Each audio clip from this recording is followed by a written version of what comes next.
日要講嘅就係台灣轟動一時嘅三重獵頭案，死者係陳婉婷，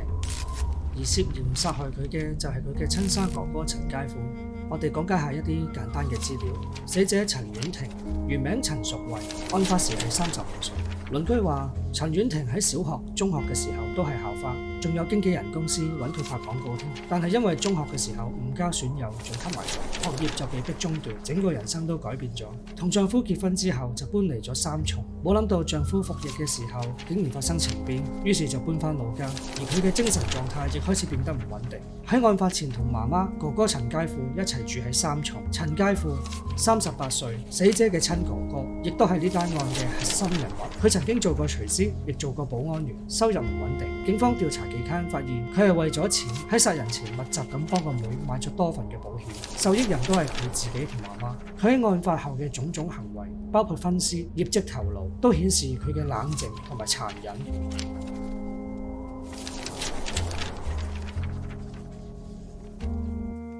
歡迎大家嚟到懸案關注組。咁啊，我哋呢個節目咧，其實咧就係玄學關注組嘅一個新言嚟嘅。咁咧，我哋咧就用一啲心理學嘅角度咧去講一啲事件嘅。咁啊，介紹下我哋今日嘅新主持先啦。我哋新主持 Tommy。係，大家好，我係 Tommy 何家明。咁我係一個音樂人啦。咁我就都對於玄學啊，一啲唔同世界上面好多唔同嘅，我自己覺得好有趣嘅嘢，其實都好有興趣。咁所以多謝金寶揾我嚟做呢個客席主持。喂，都係啊！多謝你哋，多謝你哋支持我哋。我咁講，有多啲收視啊！我哋咁樣。咁另外啦，我哋就請咗我哋好朋友啦。咁曉晴啦，一個法證心理學家係咪啊？係啦，咁可以有同觀眾介紹下啦。大家好，我叫曉晴，係法證心理學家同埋腦神經科學家。嗱，咁我哋今集就請到曉晴過嚟啦。咁用一啲專業嘅角度去拆解我哋呢一集嗰個主角，一個魔鬼喎。咁我哋睇下佢嘅心理同埋一個扭曲嘅人格，到底咧？佢究竟係扮緊嘢啊，定真係佢所講佢有一啲嘢附咗身咁嘅狀態咧？咁同埋咧，佢亦都係做咗好多陳設啦，去鋪排咗一啲逃避一個死亡嘅劇本咁樣啦。咁我哋就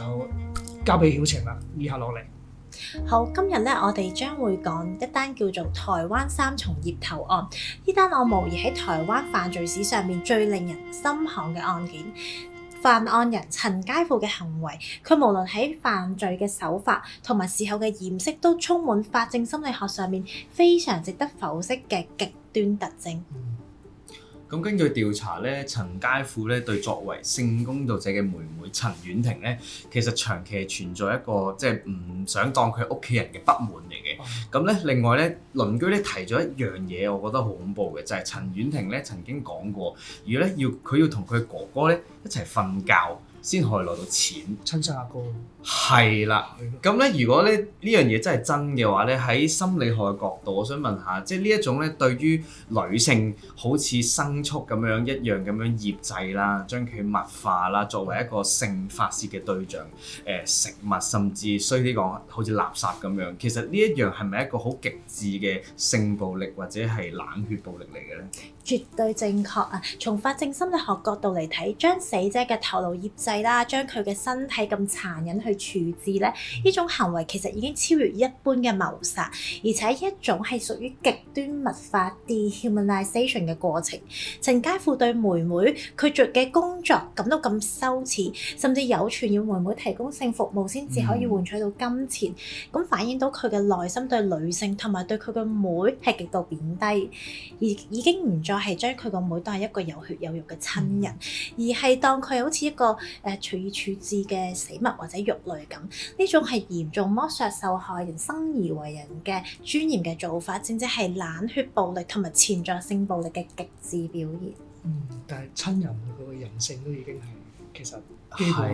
泯滅咗啦咁嘅狀態。咁啊，陳婉婷因為嗰個特殊嘅職業啦，同埋即係坊間都話佢其實嗰個精神狀態咧唔係話太穩定嘅，甚至乎可能有時可能喺街上面胡言亂語啊，周圍即係撩嗰啲人啊咁樣。咁你認為啦，社會對性工作者啦，或者啲精神病患者嗰個標籤啦，係咪間接助長咗呢一個兇手？佢去覺得殺咗呢個人其實冇所謂，我為民除害，佢係一件垃圾嚟嘅嚇，殺咗佢抌咗佢得㗎啦。咁啊，呢個社會仲安寧，係咪會導致你咁嘅諗法咧？其實冇錯嘅，呢種標籤化的確成為犯罪者嘅一種心理催化劑。陳婉婷本身有精神疾病，同埋從事性工作，長期喺社會嘅邊緣掙扎。陳佳富好有可能有一種叫做心理嘅中和技巧 （techniques of neutralization） 嘅防禦機制，即係話佢會合理化自己嘅罪行，佢會覺得，反正佢都係社會嘅負累啦，殺咗佢都冇人理啦，我都係幫屋企清除負擔啫。呢一種咁嘅諗法，其實係正正就係對邊緣弱勢社群嘅冷漠同埋歧視，亦都令到兇手產生一種虛假嘅道德優越感同埋僥倖心理，以為自己嘅罪行可以神不知鬼不覺。即係覺得自己啱咗，好似仲合理化咗自己嗰個極端行為。另外咧喺呢一單案入邊，其實有另外一樣嘢咧，我覺得係好重要嘅，就係咧陳佳富咧喺殺人之前咧，就幫佢阿妹就買咗好多保險，密密咁樣投保。咁然後咧喺佢殺完人之後咧，就即刻去申請理賠喎。其實我想問，即係大家都覺得可能佢係有啲精神病或者有啲問題先會去殺人，但係其實一個即係癲咗或者傻咗嘅人，其實有冇一個咁樣對於金錢去延遲滿足呢啲咁計算嘅能力咧？呢個係一個非常關鍵性嘅問題。一個真正處於嚴重精神病發作，例如思覺失調啦，或者解離狀態嘅人，其實佢嘅認知功能同埋現實測試能力咧係已經嚴重受損，好難進行一啲高度複雜同埋需要長期部署嘅計劃嘅。而陳佳富喺案發之前密集幫阿妹買咗成5份保險，保額仲高達667萬台幣。案發之後仲識得冷靜分析同埋清理現場，仲識得自己去寄匿名信去警局，務求令到自己提早攞到妹妹嘅死亡證明去呃保險。呢種行為咧，其實係正正展現出極高嘅工具性暴力 （instrumental violence） 同埋 gratification 延遲滿足嘅算計能力。呢啲咁嘅能力係完全違背咗一個嚴重精神病患者嘅行為模式，反而更加符合咧反社會人格障礙 ASPD 同埋心理變態嘅冷血特質。因為我聽過咧，有一啲思覺失調狀態嘅人咧，其實佢連過咗幾多日佢都係唔清楚自己過咗幾多日嘅嘛，係咪咁嘅狀態？佢哋嗰個認知能力係比較低嘅，就冇咁清晰㗎啦。所以其實有呢啲咁嘅即係計，仲可以計到數啊，仲咁精密，其實應該都唔係真係純粹精神問題咁簡單。咁我哋知道咧，喺調查呢單案咧，專案小組咧，因為陳佳富咧喺犯案之後一直都唔肯即係透露案情或者講自己究竟做咗啲咩罪行。咁咧佢哋知道咧，其實佢係瘋狂咧迷戀某啲女偶像嘅，即係譬如卓文萱啦、侯佩岑啦呢啲咁嘅偶像啦。咁咧佢嘅迷戀程度咧，究竟有幾癲咧？就可以講下啦，就係咧佢曾經咧將自己啲裸照啦、下體啲性器官嘅照片啦，甚至將自己啲體液咧係嘗試寄去俾呢啲女嘅偶像嘅，即係嗰個係啊嗰個迷戀嗰個程度咧係可以去到真係覺得哇真係好正常覺得好變態呢件事。咁就係因為呢一樣嘢咧，專案小組其實有諗過咧，會唔會可以安排呢一啲佢好痴戀嘅女偶像，就同佢哋好似見面，就利用一個偶像粉絲嘅關係，就嚟突破佢嘅心防，就好似見到偶像就唔知佢會唔會可以透露下佢嘅案情，究竟佢做過啲乜嘢？係啊，咁就問下曉晴啦，又可以嚇咁。如果合法證心理學嗰度去睇佢啦，咁如果一個即係咁有策劃性嘅人啦，又可以安排咁多買保險，又可以將個身體處理好晒咁樣，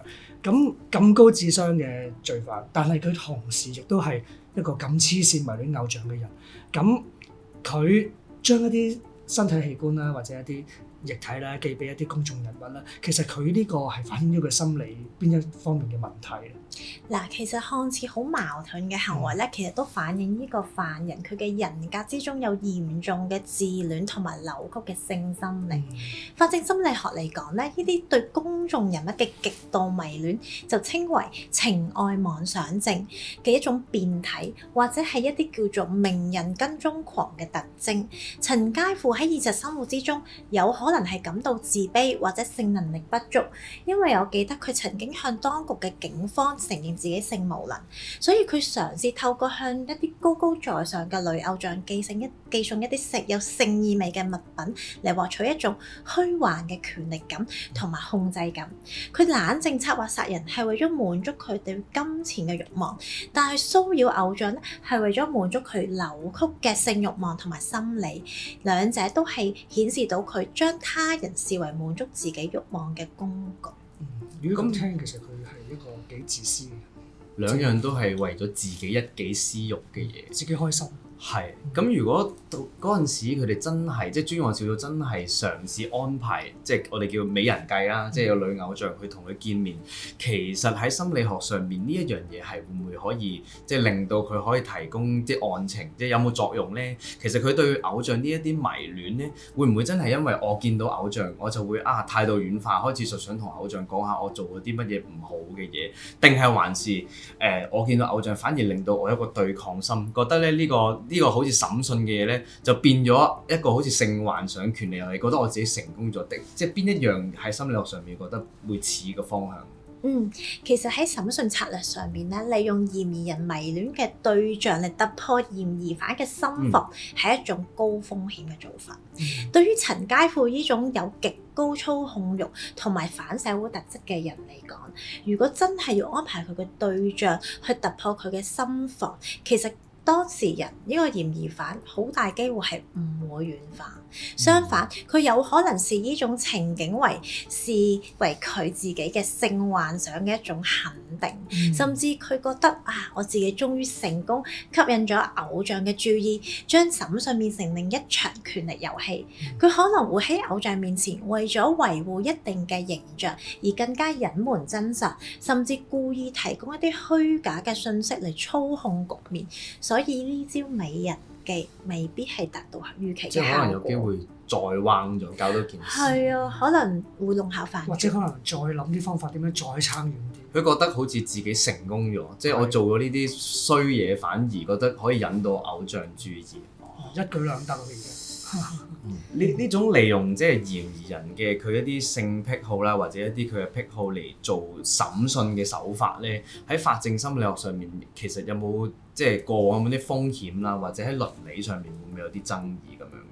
嗱，喺呢種手法喺法證心理學同埋執法倫理上咧，的確存在好大嘅爭議嘅。首先要將一啲無辜嘅公眾人物，譬如好似卓文萱啊、侯佩岑咁，捲入一單咁殘忍、咁有爭議性嘅審訊入邊咧，係對佢哋嚟講係二次傷害同埋一種心理壓力。第二咧就係如果我哋要利用嫌疑人嘅性癖好或者其一啲精神弱點去誘導供詞，對於供詞上嚟講嘅自願性同埋可靠性咧，係可以備受質疑，而且喺法庭上面容易被辯方律師攻擊為不正當誘導，甚至係精神逼供。我認為專業嘅審訊係應該依賴證據同埋科學嘅心理分析，而唔係去利用嫌疑人嘅病態幻想。咁好啦，嗱，其實佢都到最後都成功令佢上庭啦。咁但係咧，陳佳富咧就表演天分咧係非常高嘅。咁佢曾經表演過嘔白泡啦，同埋咧聲稱咧俾外星人控制啦。呢個幾得意，冇聽過。鬼上身聽多唔多？外星人冇聽過。少聽係啦。咁呢啲行為喺法證心理學上面咧，我哋點樣係分佢係真定係假咧？同埋咧，佢喺成日都喺關鍵嘅時刻咧就選擇性發病。咁係咪已經暴露咗？其實佢一路以嚟其實都係一路不斷咁樣計算。嗱，喺法庭上面咧，我哋稱呢種行為為偽裝精神病 （malingering）。專業嘅精神科醫生同埋心理學家係有一套標準化嘅評估工具，例如 SIRS， 即係結構化偽裝病狀訪談，去測試嫌疑人係唔係扮病嘅。陳佳富識得喺法庭上面嘔白泡，又話俾外星人操控，但係台大醫院同埋嘉義榮民總醫院已經係鑑定證實證佢其實係精神正常嘅喎。嗯佢係選擇性發病咧，例如關鍵嘅時刻先嚟發作，平時就對答如流，甚至識得抱怨警方嘅刑求，呢啲正正就暴露咗佢嘅計算成分。真正嘅精神病患者嘅病狀係持續同埋保持一致性嘅，唔會好似咧開咗個掣咁，逃避責任嘅時候先至識得開掣嚟發病。即係其實係做戲，係喺需要嘅時候就會話自己有精神問題，跟住就可以唔答問題或者任何一樣嘢。我突然間諗起我平時唔想做嗰樣嘢，我都係咁講。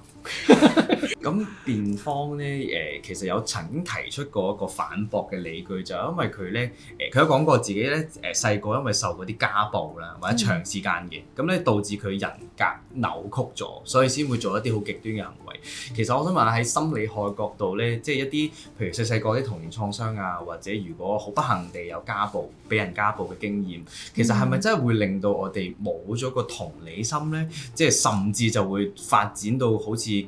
個咁極端嘅例子，有啲我哋叫工具式殺人咁樣嘅一個好冷靜，但係其實我係做緊犯緊案嘅，定係還是調轉嘅？其實佢只係又係好似頭先即係偽裝精神病咁樣，我只係攞咗呢樣嘢做咗我嘅免死金牌，然後我就扮做自己一個受害者，咁然後我就可以做好多傷害人哋一啲好極端嘅行為，即係會唔會㗎？嗱，其實童年創傷同埋家暴咧，的確係可以成為發展出一種反社會人格或者心理變態嘅高危因素。但因為佢係會影響我哋大腦嘅處理情感同埋共情能力嘅區域嚟嘅。但係咧，經歷過家暴就唔一定會變成一隻冇感情嘅怪物。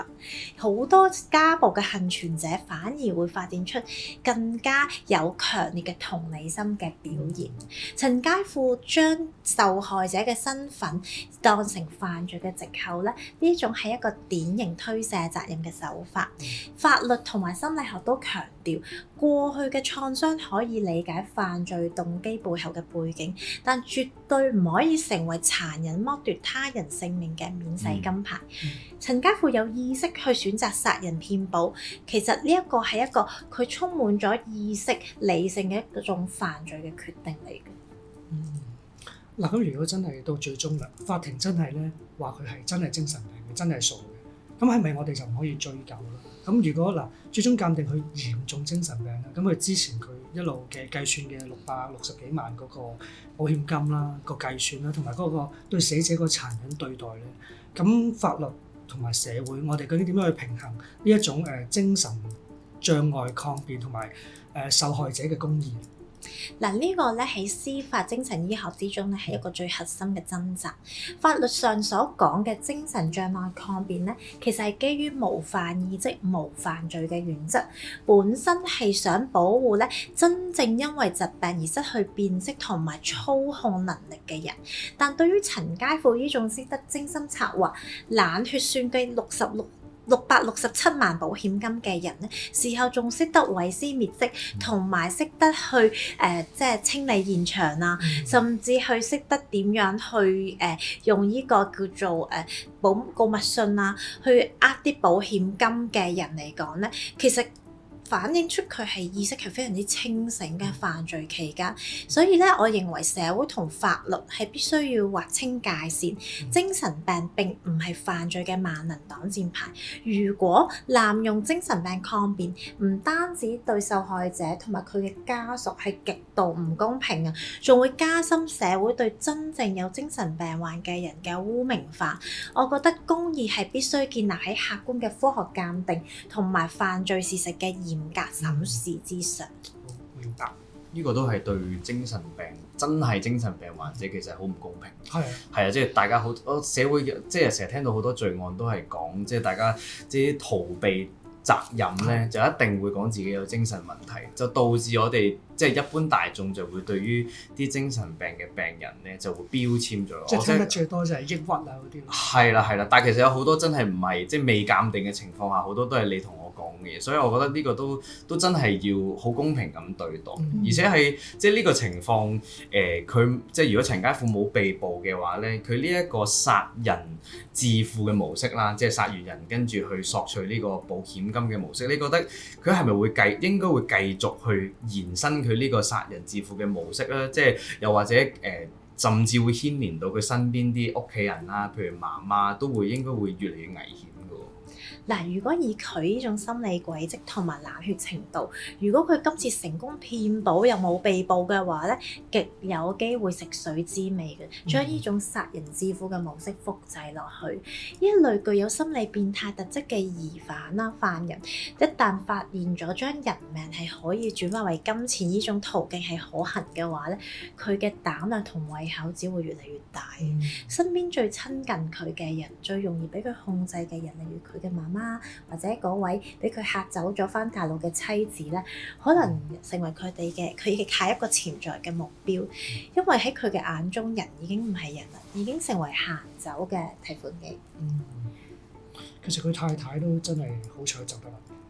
如果唔係就好危險，好危真係。咁啊呢類案件啦，經常都會有啲大字標題嘅報導啦。咁啊，例如呢一單案啦，就用葉頭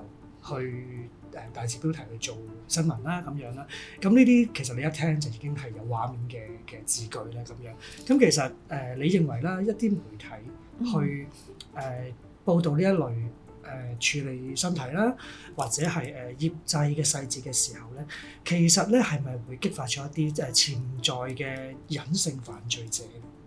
其實喺心理角度嚟講咧，呢種媒體過度渲染犯罪嘅細節啊，咁血腥嘅情節，的確係會為呢個社會帶嚟負面嘅影響嘅。喺心理學上面嚟講，呢種現象叫做犯罪傳染或者模仿效應 （copycat crime）。特別係對於一啲本身可能已經有反社會傾向或者邊緣人格嘅潛在犯罪者，呢啲細節可能成為佢哋學習嘅犯罪教學，甚至激發佢哋為咗追求更大嘅社會轟動效應嘅期望嘅。同時咧，對普羅大眾嚟講，長期接收呢啲咁樣嘅暴力資訊咧，會造成社會一啲集體潛意識嘅創傷，形成替代性創傷，會令到人對社會安全產生恐慌，人與人之間嘅信任亦都會大幅降低。同埋即係呢單案咧，我覺得最心寒嗰個位，即係除咗係即係葉頭呢兩個字好衝擊，同埋最緊要我覺得即係將屋企人咧唔當係你最親密嘅人，即係完全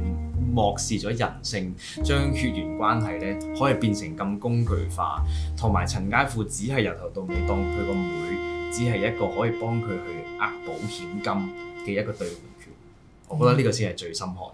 呢個世界上咧，真係最恐怖就唔係鬼故，而係一個人咧，佢用最理性嘅方式去執行最邪惡嘅計劃，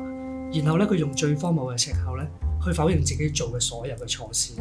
咁啊，慶幸啦，陳佳富到最後咧，最終係被判呢個無期徒刑嘅，咁啊亦都去得到佢應得嘅懲罰啦。咁啊，今日多謝曉晴，即係為我哋都好多角度去分析咗呢單咁離奇恐怖嘅案件。如果聽眾朋友咧都想我哋同埋曉晴咧去解構更加多嘅懸案咧，就記得喺下邊留言俾我哋聽，仲想聽啲乜嘢嘅奇聞啦。今日多謝曉晴，多謝兩位，多謝曉晴。好啦，咁啊，感謝各位收睇啦，我哋下集再見啦，拜拜。